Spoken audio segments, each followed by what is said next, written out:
મિત્ર, આજના આ વેદ પાઠશાળા કાર્યક્રમમાં આપનું સ્વાગત કરીએ છીએ. વેદ પાઠશાળા પ્રભુના વચનની ઉજાળે જીવનને પ્રકાશે મોક્ષ પથને. વેદ પાઠશાળા પ્રભુના વચનની ઉજાળે જીવનને પ્રકાશે મોક્ષ પથને. વેદ પાઠશાળા. આ કાર્યક્રમ આપને પવિત્ર પુસ્તક બાઇબલનો પદ્ધતિસર અભ્યાસ કરવા મદદરૂપ બનશે. તો ચાલો આ અભ્યાસની શરૂઆત કરતા ઈશ્વરના સેવક પાસેથી પ્રભુનો સંદેશ સાંભળીએ. પ્રિય મિત્ર, આજના આપણા આ કાર્યક્રમમાં આપને મળતા મને ખૂબ આનંદ થાય છે. આજે ફરીથી આપણે ઈશ્વર પ્રેરિત પવિત્ર વચનોના અભ્યાસમાં આગળ વધીશું. પહેલાં કાળવૃતાંતના પુસ્તકમાં આગળ વધતા પહેલાં હું પહેલા અને બીજા રાજાઓના પુસ્તક વિશે 1-2 બાબતો જણાવવા માગું છું. આ પુસ્તકોમાં વાંચનની મોટી માત્રા સમાયેલી છે, તેથી તેમાંથી તમે કંઈક વધારે પ્રાપ્ત કરી શકો એવો આપણે પ્રયત્ન કરીશું. પ્રથમ બાબત તમારું ધ્યાન દોરવા માગું છું તે એ છે કે પહેલા અને બીજા રાજાઓના પુસ્તકમાં જે લોકોને રાજા બનાવવા માગતા નહોતા તે લોકોને ઈશ્વર અનુકૂળ બનાવે છે. ઉત્તરના રાજ્યના દુષ્ટ રાજાઓ સાથે ઈશ્વરની ધીરજને ધ્યાનમાં લો. આ રાજાઓને ઈશ્વરે કેટલી ધીરજથી વિનંતી કરી અને તેમની પર આવનાર બહુ ખરાબ આપત્તિ અને ગુલામી વિશે તેમને ચેતવણી આપી, તેનું નિરીક્ષણ કરો. ઈશ્વરે આ દુષ્ટ રાજાઓની પ્રાર્થનાનો પણ જવાબ આપ્યો, જે કેટલાક રસપ્રદ પ્રશ્નો ઊભા કરે છે. હવે મિત્ર, ઉદાહરણ તરીકે યહોવા આહાઝ નામનો રાજા ઈશ્વરની મદદ માટે પ્રાર્થના કરે છે અને ઈશ્વરે તેની પ્રાર્થના સાંભળી. ઈશ્વરે દુષ્ટ રાજા યહોવા આહાઝની પ્રાર્થના સાંભળીને આસુરીઓના હાથમાંથી તેને બચાવ્યો. આ બાબત પ્રશ્ન ઊભો કરે છે. ઘણા લોકો માને છે કે ઈશ્વર ફક્ત વિશ્વાસી લોકો જે તેની સંગતમાં હોય તેની જ પ્રાર્થના સાંભળે છે, પણ ઈશ્વરના વચનમાં આ બાબત સાચી નથી. ઈશ્વરનું વચન જણાવે છે કે ઈશ્વર દાણીની પ્રાર્થના સાંભળે છે, પાપીની પ્રાર્થના સાંભળે છે અને દુષ્ટ રાજાની પ્રાર્થના પણ સાંભળે છે. ઈશ્વર દરેક સમયે દરેક વ્યક્તિની પ્રાર્થના સાંભળે છે. હું માનું છું કે રાજાઓનું પુસ્તક તે આ સત્યનું ઉદાહરણ બતાવે છે. રાજાઓના પુસ્તકમાં દુષ્ટ રાજાઓ પ્રત્યે આ દુષ્ટ રાજાઓ પ્રેમ અને ધીરજ રાખ્યા એટલું જ નહીં, પરંતુ તેમની પ્રાર્થનાઓ પણ ઈશ્વરે જવાબ આપ્યા. ઈશ્વરની દયાના પુરાવાનું નિરીક્ષણ કરો. હવે ઉત્તરના રાજ્યો પડી ભાંગ્યા અને મૃતપાય બની ગયા હતા, ત્યારે તેમાંના ઘણા લોકો દક્ષિણના રાજ્યોમાં ભળી ગયા હતા. આ પક્ષ ત્યાગ એ ઈશ્વરના પ્રેમ અને દયાનો પુરાવો છે. આ પક્ષ ત્યાગ આપણને જણાવે છે કે યહૂદાનું રાજ્ય શા માટે બળવાન બન્યું. જ્યારે આપણે જોઈએ છે કે ઉત્તરનું રાજ્ય પડી ભાંગે એ પહેલાં ઈશ્વરે બાકી રહેલ લોકોને એકત્ર કર્યા. તે ઈશ્વરના પ્રેમ અને દયાનું વલણ દર્શાવે છે, અથવા તો ઈશ્વરના પ્રેમનો એ વર્ણન કરે છે. હવે પહેલા અને બીજા રાજા પછી પહેલા અને બીજા કાળવૃતાંતનું પુસ્તક આવે છે. આ પુસ્તકો તેના ઇતિહાસનું પુનરાવર્તન કરે છે, એટલે કે ઇતિહાસનો એનો એ જ ગાળો ફરીથી દર્શાવવામાં આવે છે. કાળવૃતાંત, એઝરા અને નેહેમ્યાના પુસ્તકો એકબીજાની સાથે મળતા આવે છે, એટલે કે સરખાપણું તેમાં દેખાઈ આવે છે. તેથી ઘણા વિદ્વાનો માને છે કે એઝરાએ આ ત્રણેય પુસ્તકોને લખ્યા છે. હવે કાળવૃતાંતના પુસ્તકો રાજાઓ અને સમુએલના પુસ્તકો સાથે જોડાયેલા છે, કારણ કે આ 6 પુસ્તકો ઇતિહાસના એક જ સમયને આવરી લે છે. હવે જ્યારે આપણને જણાય છે કે કાળવૃતાંત એ રાજાઓ અને સમુએલના પુસ્તકનું પુનરાવર્તન છે, ત્યારે આપણને પ્રશ્ન થાય છે કે શા માટે ઈશ્વરે ઇતિહાસનું પુનરાવર્તન કર્યું. તેના ઘણા બધા જવાબો મળી શકે છે. પ્રથમ જવાબ એ છે કે પુનરાવર્તન એ તો શિક્ષણનો સાર છે. જો પુનરાવર્તન ન થાય તો શીખી શકાય નહીં. શાસ્ત્રમાં શિક્ષણના હેતુથી જ નહીં, પણ તેનું મહત્ત્વ સમજાય માટે પુનરાવર્તન થયું છે. જે બાબતોનું શાસ્ત્રમાં પુનરાવર્તન થયું છે તેનું તમે નિરીક્ષણ કર્યું છે શું? સર્જનની વાત ઉત્પત્તિના પુસ્તકમાં 2 વખત લખાય છે. હવે મૂસાના નિયમોનું પુનરાવર્તન એટલે કે પૂર્ણ પુસ્તકમાં પુનરાવર્તન થયું છે. ઈસુ ખ્રિસ્તનું જીવન ચરિત્ર નવા કરારમાં 4 વખત લખાયું છે અને હિબ્રી ઇતિહાસ રાજાઓના ઐતિહાસિક પુસ્તકમાં પુનરાવર્તન થાય છે. એટલે કે આપણે જાણી શકીએ છીએ કે પુનરાવર્તન એ તો શિક્ષણનો સાર છે. જો પુનરાવર્તન ન થાય તો શીખવી શકાય નહીં. અને એટલા જ માટે શાસ્ત્રમાં આ શિક્ષણનો હેતુ રહેલો છે. હવે ઈશ્વર ઇતિહાસનું પુનરાવર્તન કરીને કઈ બાબત પર ભાર મૂકવા માગે છે તે વિશે આપણે જરા વિચાર કરી લઈએ. આ પ્રશ્નનો એક જવાબ આપણે મેળવવો જોઈએ. ઈશ્વરનું રાજ્ય નવા કરારનો અગત્યનો ખ્યાલ છે. હવે ઈસુ ખ્રિસ્ત અને યોહાને તે વિશે ઉપદેશ આપ્યા. ઈસુ ખ્રિસ્તે કહ્યું, આ રાજ્ય આપણી પ્રથમ પસંદગી અને પ્રથમ અરજ હોવી જોઈએ. ઈસુ ખ્રિસ્તના જણાવ્યા પ્રમાણે ઈશ્વરનું રાજ્ય નવા જન્મનો અંત છે. ઈસુ ખ્રિસ્તે ધાર્મિક આગેવાનોને જણાવ્યું કે તેઓ ઈશ્વરના રાજ્યનું ફળ પામશે નહીં. ઈશ્વરના રાજ્યનું ફળ ઈશ્વરના રાજ્યને અગત્યનું બનાવે છે અથવા તો બતાવે છે. જે બાબતો થવાની છે તે વિશે જ્યારે તમે વિચારો છો ત્યારે ઈશ્વરનું રાજ્ય મહત્વનું છે. દુનિયામાં શું બનવાનું છે, દુનિયામાં કઈ કઈ બાબતો આવવાની છે, આ પ્રશ્નના જવાબને ઈશ્વર વિદ્યાના અભ્યાસીઓ અંતિમ બાબતોના અભ્યાસ તરીકે ઓળખે છે. હવે જ્યારે તમે ભવિષ્ય તરફ જુઓ છો ત્યારે દુનિયામાં શું બનવાનું છે તે પ્રશ્નના જવાબરૂપે ઈશ્વરનું રાજ્ય અગત્યનો ભાગ ભજવે છે અથવા તો અગત્યનો ખ્યાલ પૂરો પાડે છે. જ્યારે લોકો ઈસુ ખ્રિસ્તના બીજા આગમન વિશે અભ્યાસ કરે છે ત્યારે તેઓ માની લે છે કે તેનું રાજ્ય સ્થપાય તે પહેલાં ઈસુ ખ્રિસ્ત પણ પાછા આવનાર છે. કેટલાક માને છે કે તેનું રાજ્ય સ્થપાયા પછી ઈસુ ખ્રિસ્ત આવશે. કેટલાક લોકો માને છે કે ઈસુ ખ્રિસ્તનું રાજ્ય રૂપકાત્મક છે. હવે ઈસુ ખ્રિસ્તના સામાન્ય રાજ્યમાં તેઓ વિશ્વાસ કરતા નથી. જ્યારે આપણે ભવિષ્ય વિશે વિચાર કરીએ છીએ ત્યારે ઈશ્વરના રાજ્યનો ખ્યાલ એ ખૂબ જ અગત્યનો ખ્યાલ છે. ઈશ્વરના રાજ્ય વિશે મિત્ર તમે શું માનો છો? રાજકીય પુસ્તકોમાં રાજ્યનો ખ્યાલ મહત્વનો છે. માટે જ આ 6 પુસ્તકોને રાજકીય પુસ્તકો કહેવામાં આવ્યા છે. ઈશ્વર ઈચ્છે છે કે તે પોતે રાજા છે તે બાબત તમે અને હું સમજી શકીએ. માટે જ ઈશ્વર ઇતિહાસનું પુનરાવર્તન કરે છે. એટલે મિત્ર આપણે સમજી શકીએ કે ઈશ્વર ઈચ્છે છે કે આપણે સમજી શકીએ કે ઈશ્વર એ આપણા રાજા છે અને તે બાબતને આપણને સમજાવવા માગે છે. અને મિત્ર એટલા માટે જ ઈશ્વર ઇતિહાસનો સમય એ પુનરાવર્તન કરે છે. હવે પુનરાવર્તનનું ત્રીજું કારણ એ છે કે ઈશ્વરના લોકોએ ઈશ્વરને રાજા તરીકે નકારી કાઢ્યો. એ સમજવું એ ખૂબ અગત્યનું છે. આપણે હજી પણ તે નકારના પરિણામમાં જીવી રહ્યા છીએ. લોકોએ ઈશ્વરનો રાજા તરીકે નકાર કર્યો. તેનો અંત ગુલામીમાં આવ્યો.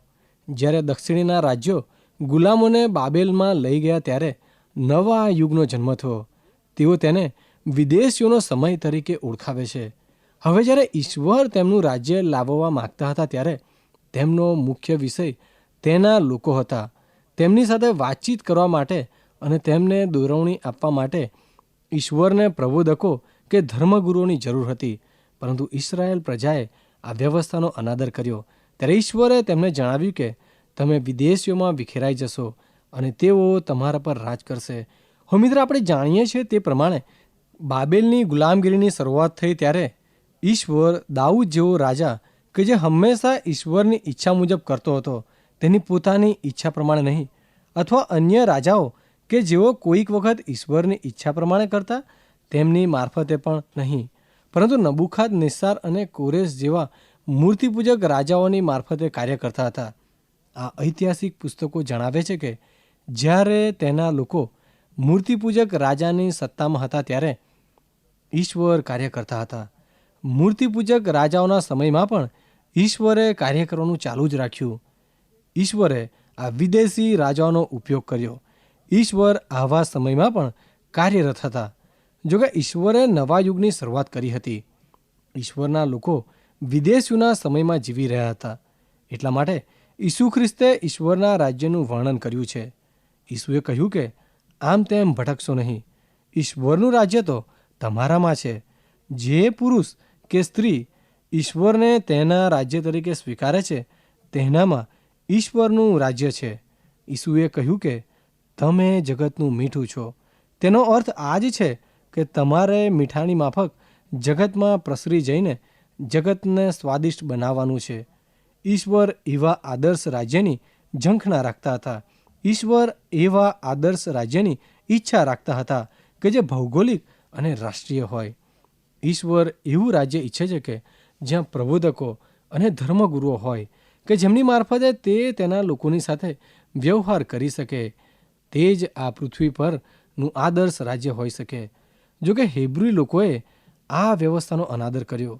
હવે આપણે જાણીએ છીએ તે પ્રમાણે કે ઈશ્વર ઈચ્છતા હતા કે ઈશ્વર તેમનો રાજા બને, પરંતુ હેબ્રી લોકોએ આ વ્યવસ્થાનો અનાદર કર્યો. હેબ્રી ઇતિહાસમાં પૃથ્વી પર એવું કોઈ રાજ્ય નહોતું કે જે ઈશ્વરની સત્તામાં હોય. ખ્રિસ્તી રાષ્ટ્ર જેવી કોઈ બાબત નથી. ઈશ્વરનું રાજ્ય વ્યક્તિના હૃદયમાં અનુભવી શકાય છે. આપણે જાણીએ છીએ કે રાજાઓના પુસ્તકના સંદેશને આપણે સમજીએ તો આપણે હજી પણ તે સમયના પરિણામોમાં જીવી રહ્યા છીએ.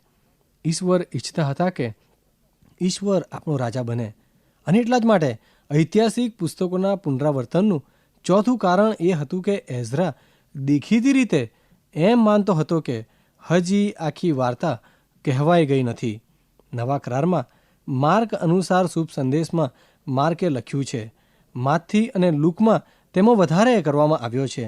તેથી તેમણે સુવાર્તા લખી. તે પછી 60 વર્ષ પછી યોહાને તેની સુવાર્તા લખી. યોહાન અનુસાર શુભ સંદેશમાં તમે વાંચો છો તેમાંથી મોટાભાગની બાબતો માથી, માર્ક અને લુકની સુવાર્તામાં નથી. યોહાનને પણ લાગ્યું કે હજી આખી વાર્તા કહેવાય નથી.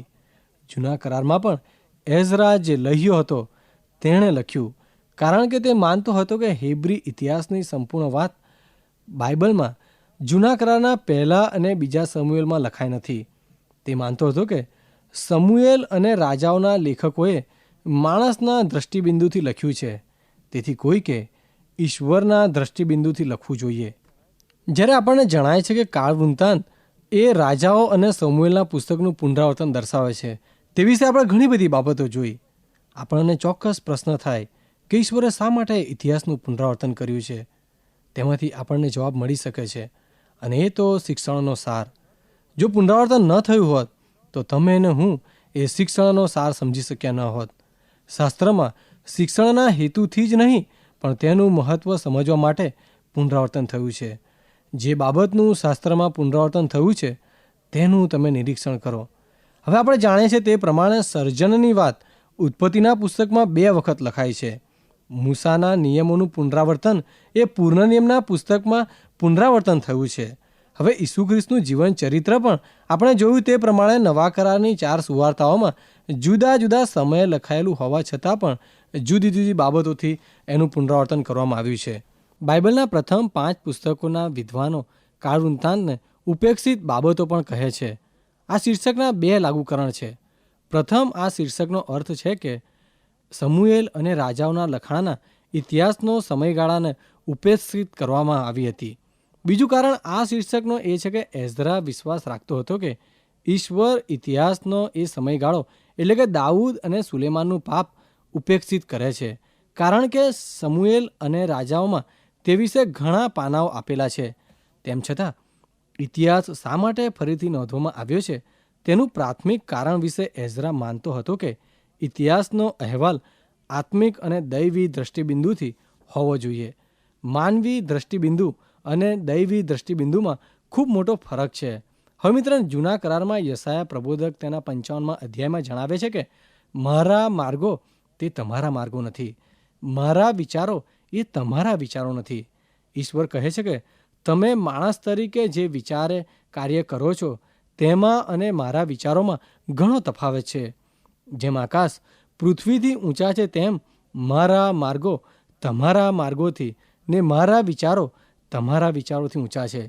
ઈશ્વરે યશાયા પ્રબોધકને કહ્યું કે જો તમે દૈવી અને માનવીય દ્રષ્ટિબિંદુ સાથે માગો છો તો તમે ઈશ્વરના વચન પાસે આવો, કારણ કે ઈશ્વરનું વચન જ તમને દૈવી દ્રષ્ટિબિંદુ પૂરું પાડશે. એટલા માટે જ ઇતિહાસના સમયગાળાનું પુનરાવર્તન જોવા મળે છે. પ્રિય મિત્ર, સમુએલ અને રાજાઓના પુસ્તકને કાળવૃત્તાંતના પુસ્તકો સાથે સરખાવો. આ 2 દ્રષ્ટિબિંદુઓ સરખાવવા ઉત્તેજક છે. કાળવૃત્તાંતમાં એઝરાએ ઇતિહાસનો સમયગાળો દૈવી દ્રષ્ટિબિંદુ દર્શાવે છે. સમુએલ અને રાજાઓમાં આ સમયગાળો માનવીય દ્રષ્ટિબિંદુથી દર્શાવેલો છે. કાળવૃત્તાંત અને સમુએલ તથા રાજાઓ વચ્ચે 20 જેટલા તફાવતો નોંધવામાં આવ્યા છે. આ તફાવતો તીવ્ર માહિતી પૂરી પાડે છે.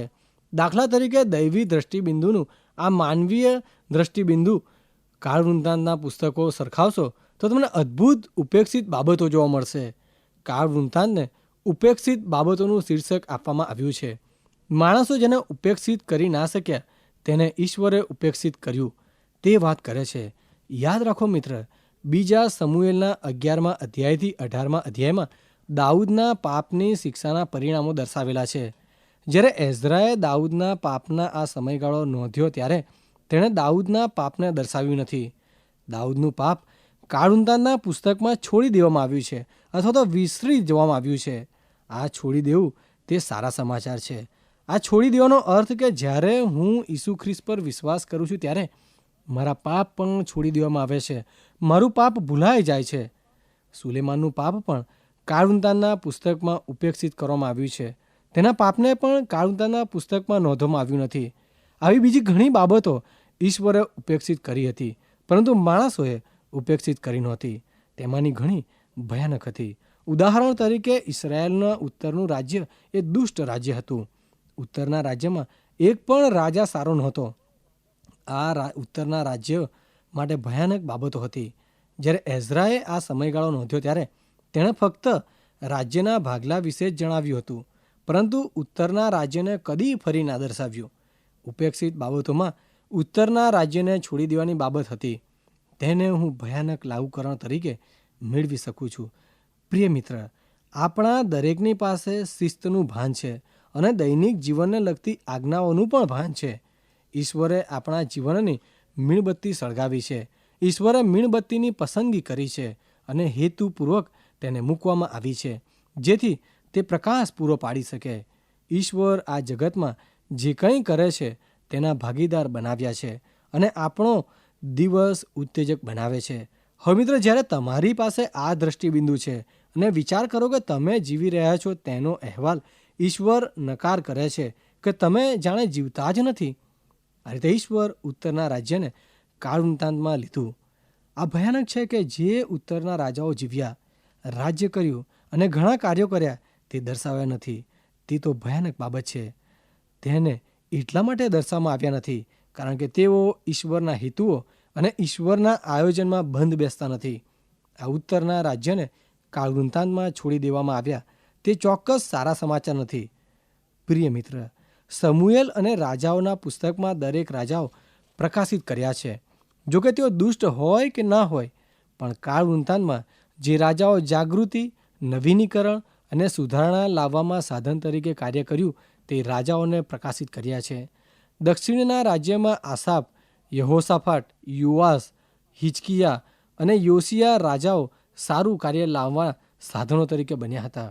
આ રાજાઓ અને કાળ વૃંતાંતમાં દર્શાવેલા છે. જો દુષ્ટ અને કાંઈ જ કાર્ય કરતા નહોતા તેઓ વિશે કાળ વૃંતાંતમાં જણાવેલું નથી. આ દર્શાવે છે કે ઈશ્વરને શું અગત્યનું છે. હવે મિત્ર, મને યોશિયાની વાર્તા ખૂબ ગમે છે. જ્યારે મંદિરનું સમારકામ ચાલતું હતું ત્યારે હિલ્કિયા નામનો માણસ કામ કરતો હતો. તેને શાસ્ત્રના ઓળિયા મળ્યા હતા. જ્યારે યોશિયા રાજા હતો ત્યારે બન્યું હતું. આ સમયે લોકો પતનના માર્ગે હતા કે તેમને ખબર પણ નહોતી કે શાસ્ત્ર જેવું કંઈક છે. હિલ્કિયાને તે મળ્યું ત્યારે ખૂબ ઉત્તેજક થયો અને કહ્યું કે જુઓ, મને શું મળ્યું છે. આ ઈશ્વરની આજ્ઞાઓ જેવું લાગે છે. હિલ્કિયા સાચો હતો. આ ખરેખર શાસ્ત્ર હતું અને તેને યોશિયા સમક્ષ વાંચવામાં આવ્યું અને તેને અનુભવ થયો કે ઈશ્વરની આજ્ઞાને અમે આધીન થયા નથી. તેથી યોશિયાને ઈશ્વરના વચનથી ધ્રુજારી છૂટી ગઈ. હિજકિયાને મળેલા શાસ્ત્રો મહાન જાગૃતિ લાવ્યા. તે શાસ્ત્રમાં રસપ્રદ છે. હિજકિયા પછી એઝરા આવે છે અને ચોક્કસ હિજકિયાએ એઝરા ઉપર મહાન છાપ પાડી હશે અથવા તો અસર ઊભી કરી હશે. એઝરા શાસ્ત્રનો મહાન શિક્ષક હતો. આ જાગૃતિમાં એઝરાનો મહાન ફાળો છે. જૂના કરારની ગોઠવણ એઝરાએ કરી હતી. આ બધું કાળ વૃંતાંતમાં માહિતી આપેલ છે કારણ કે ઈશ્વરના દ્રષ્ટિબિંદુથી શાસ્ત્ર ખૂબ જ અગત્યનું છે. સમુએલ અને રાજાઓમાં ઇતિહાસનો સમય સિંહાસન, રાજકીય અને રાષ્ટ્રીય દ્રષ્ટિબિંદુથી નોંધવામાં આવ્યો છે. કાળ વૃંતાંતમાં આ જ સમયને વેદી, મંદિર, આત્મિક દ્રષ્ટિબિંદુથી નોંધવામાં આવ્યો છે.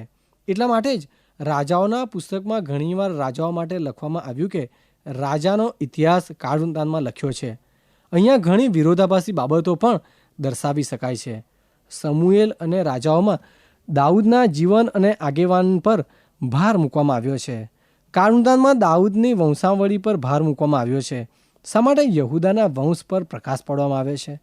કારણ કે મસીહા આ યહૂદા વંશમાંથી આવવાના હતા. સાથે સાથે દાઉદની રાજકીય સફળતાની નોંધ ધ્યાનમાં લો. ઈશ્વરના લોકોને આનંદ આપવા દાઉદ તેના રાજ્યમાં આશીર્વાદિત હતો. એટલા માટે ઈશ્વર ઈચ્છતા હતા કે તે મહાન આગેવાન બને. મેં આ પહેલાં પણ આપને જણાવેલું કે કાળવૃંતાંત જણાવે છે કે દાઉદે ભક્તિમય સંગીતનો ઉમેરો કર્યો. તે અદ્ભુત ભાગ છે. પહેલું કાળવૃંતાંત 15 અને 23 જણાવે છે કે દાઉદે કેવી રીતે ગાયકગણ અને સંગીતકારોને ગોઠવ્યા તેની માહિતી પૂરી પાડે છે. દાઉદનો આરાધનાનો આ ફાળો સમુએલના પુસ્તકમાંથી ઉપેક્ષિત કર્યો છે, જ્યારે કાળવૃંતાંતના પુસ્તકમાં નોંધવામાં આવેલો છે. હો મિત્ર, કાળવૃંતાંતમાં દાઉદને મંદિર બાંધવાની પરવાનગી ના મળી તેની વિસ્તારથી માહિતી આપેલ છે, જ્યારે બીજા સમુએલ 7મા અધ્યાયમાં ફક્ત જણાવવામાં આવ્યું છે કે ઈશ્વરને ઘરની જરૂર નથી. પણ કાળવૃંતાંત જણાવે છે કે દાઉદ લડવૈયો હતો અને તેણે ઘણું લોહી વેવડાવ્યું હતું, માટે પરવાનગી ના મળી. આ દૈવી દ્રષ્ટિબિંદુ છે મિત્ર. હવે બીજો કાળવૃંતાંત 7 અને 14 એ સુંદર કલમ છે. જો મારા લોક જેઓ મારા નામથી ઓળખાય છે તેઓ નમી જશે ને પ્રાર્થના કરી મારું મુખ શોધશે ને પોતાના દુષ્ટ માર્ગોથી ફરશે, તો હું તેઓના પાપ માફ કરીશ ને તેઓના દેશને સાજો કરીશ. હવે ગીતશાસ્ત્ર 23 અને 3 જણાવે છે કે તે મારા આત્માને તાજો કરે છે. પોતાના નામની ખાતર તે મને ન્યાયપણાને માર્ગે ચલાવે છે. આપણે શોધી શકીએ છીએ કે ઈશ્વર વ્યવહારુ છે. ઈશ્વર આપણા આત્માને તાજો કરે છે. ઈશ્વર કહે છે કે હું તમને માફ કરીશ, હું તમને સાજા કરીશ, હું તમારા પાપને ભૂંસી નાખીશ. પણ તે પહેલાં તમારે ન્યાયપણાને માર્ગે ચાલવાનું છે. ન્યાયપણાનો માર્ગ એટલે આપણે નમ્ર બનવાનું છે, આપણે પ્રાર્થના કરવાની છે, આપણે ઈશ્વરના મુખને શોધવાનું છે અને એથી વિશેષ દુષ્ટ માર્ગોમાંથી પાછા ફરવાનું છે અને ન્યાયપણાના માર્ગમાં ચાલવાનું છે. જો તમે અને હું નમ્ર બનીશું, તમે અને હું પ્રાર્થના કરીશું, ઈશ્વરના મુખને શોધીશું, તો આપણે ન્યાયપણાને માર્ગે ચાલનારા બાળકો બની શકીશું. હવે આપણે વાંચીએ છીએ તે પ્રમાણે કાળવૃંતાંતનું પુસ્તક અને રાજાઓ અને સમુએલના પુસ્તકમાં 20 જેટલા તફાવત છે. તેને સમજવા તથા ઈશ્વરે શા માટે આ હિબ્રુ ઇતિહાસ ધ્યાનમાં લીધો તેના માટે આપણી પાસે ચાવી છે. તે તો ઈશ્વરના માર્ગો આપણા માર્ગો નથી, ઈશ્વરના વિચારો એ આપણા વિચારો નથી. ઈશ્વરના વિચારો અને કાર્યો તથા આપણા વિચારો અને કાર્યોમાં ખૂબ જ મોટો તફાવત છે. જો તમારે દૈવી દ્રષ્ટિબિંદુથી આ જોડવું છે કે તમારા વિચારો અને કાર્યો તથા ઈશ્વરના વિચારો અને કાર્યોને, તો આ કાળવૃંતાંતના પુસ્તકને વાંચશો. જ્યારે તમે કાળવૃંતાંતના પુસ્તકો વાંચો ત્યારે તમે જે સમુએલ અને રાજાઓમાં વાંચ્યું છે તે યાદ રાખો. ધ્યાન રાખો, જે બાબતોની માણસોએ ઉપેક્ષા કરી તેની ઈશ્વરે ઉપેક્ષા કરી નહીં. જે બાબતોને ઈશ્વરે ઉપેક્ષા કરી તેની માણસોએ ઉપેક્ષા ના કરી. ત્યારે જ તમે અદ્ભુત સંદેશો મેળવી શકશો. ઉપેક્ષિત બાબતો કાળવૃંતાંતના પુસ્તકનું ખૂબ જ બંધ બેસતું શીર્ષક છે.